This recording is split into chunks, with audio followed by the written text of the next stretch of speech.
Hello everyone, मेरा नाम रीता चौधरी है और जो आज हमारा टॉपिक है वो कॉम्प्लिकेशन ऑफ हीमोडायलिसिस है। इससे पहले भी मैं डायलिसिस के ऊपर अदर वीडियो बना चुकी हूँ और इसके कॉम्प्लिकेशन के ऊपर, इसके अलावा जनरल नॉलेज के ऊपर भी मैंने वीडियो बनाए हैं। तो जिसको भी जो वीडियो देखने हो वो मैं डिस्क्रिप्शन में लिंक दे दूँगी। आप प्लीज़ डिस्क्रिप्शन में जाइएगा और ये वीडियो देखिएगा।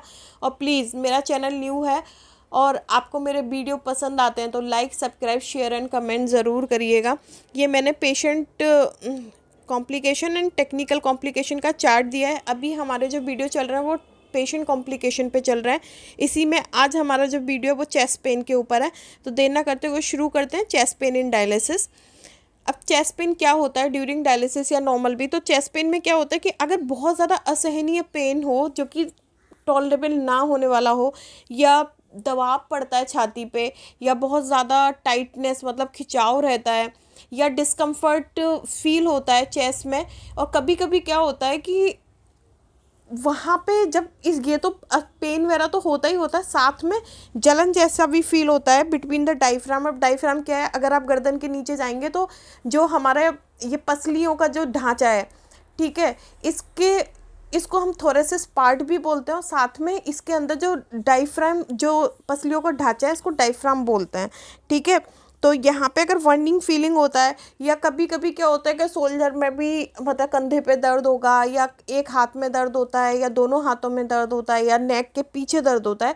तो ये जो सिचुएशन है, जो कि थोरेसिस पार्ट में दर्द होना, या आपके चेस्ट में बहुत ज़्यादा भारीपन वगैरह रहना, या आपके हाथ में, कंधे पे या नेक के पीछे दर्द होना, ये क्या कहलाता है? चेस्ट पेन कहलाता है। ये मैनी फॉर्म्स में होता है, जैसा मैंने भी आपको बताया, कभी हाथ में दर्द हो सकता है, थोरेसिस पार्ट में दर्द हो सकता है, डायफ्राम वगैरह में भी खिंचाव वगैरह, ये सब मिल सकता है।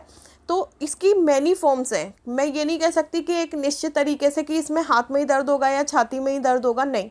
कभी चेस्ट में तो पेन होगा ही होगा, साथ में हाथ वगैरह में भी दर्द हो सकता है। तो ये क्या कहलाता है? चेस्ट पेन कहलाता है। अब इसके सिम्टम्स क्या हैं? कैसे पता चलेगा कि इसको चेस्ट पेन हो रहा है?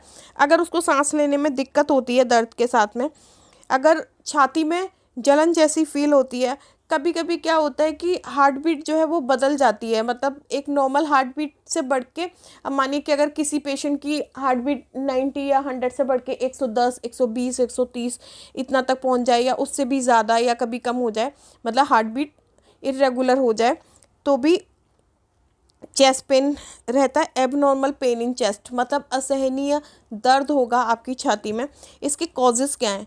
हाइपोटेंशन, डीडीएस, ये दोनों के ऊपर वीडियो मैं पहले बना चुकी हूँ, तो आप लोग डिस्क्रिप्शन में लिंक मैंने दे दिया, तो आप वहाँ जाके देख सकते हैं। अगर कोई पेशेंट का बीपी कम हो जाता है, या उसको डायलिसिस डिसिक्विलियम सिंड्रोम में सिचुएशन हो जाती है, एयर एम्बोलिस मतलब किसी भी तरीके से अगर पेशेंट के अंदर एयर पहुँच जाती है, एंजाइना, या हार्ट में जो ब्लड जा रहा है वो कहीं पे भी डिस्ट्रैक्ट होता है।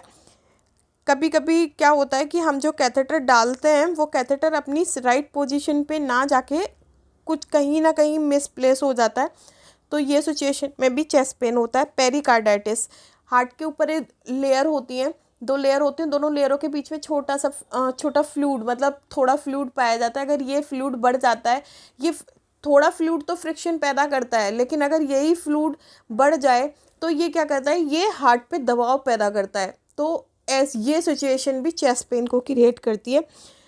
कभी गैस्ट्रोइसोफेगल रिफ्लेक्स में क्या रहता है कि हम जो भी खाना खाते हैं, अगर यही खाना रिटर्न होके हमारे मुंह की तरफ आए, तो जो गर्दन आप देख रहे हैं यहाँ पे एक ईसोफेगस होती है, यहाँ पे आके रिफ्लेक्स करता है वो, और डकार और बहुत अजीब सी जलन वगैरह फील होती है। तो ये भी चेस्ट पेन को क्रिएट करती है। हीमोलाइसिस या एनीमिया, अब क्या होता है कि अगर ब्लड, जो हमारे शरीर का जो ब्लड है, मतलब जो हीमोग्लोबिन है, अगर वो कम हो जाए, मतलब किसी भी तरीके से अगर रुधिर कणिकाएं टूटना शुरू हो जाएं, अब रुधिर कणिकाएं टूटना शुरू होंगी, इट मीन्स कि वो हीमोग्लोबिन कम होगा, और हीमोग्लोबिन कम होगा तो पेशेंट एनीमिया में जाएगा। मतलब ब्लड हीमोग्लोबिन कम होने से जो सिचुएशन क्रिएट होती है वो क्या है? एनीमिया। और ऐसी सिचुएशन में जब पेशेंट को एनीमिया होगा और हम डायलिसिस पे लेंगे तो भी उसको चेस्ट पेन होगा ही होगा। फिर है, अगर कोई भी पेशेंट हमें पता है कि भाई ये हाइपरटेंशन, इसको मतलब बीपी की प्रॉब्लम है, मतलब या तो हाइपोटेंशन या हाइपरटेंशन जो भी है उसको, ठीक है। अगर ऐसे पेशेंट को हम ब्लड फ्लो रेट, जो पंप की जो स्पीड है, अगर वो ज़्यादा कर देंगे तो भी उस पेशेंट को चेस्ट पेन होने के पूरे चांसेस बन जाते हैं। हाइपोक्सिया मीन्स कि ऑक्सीजन की कमी है पेशेंट को और डायलिसिस पे आ गया, हमने लगा दिया, तो भी उसे चेस्ट पेन हो सकता है।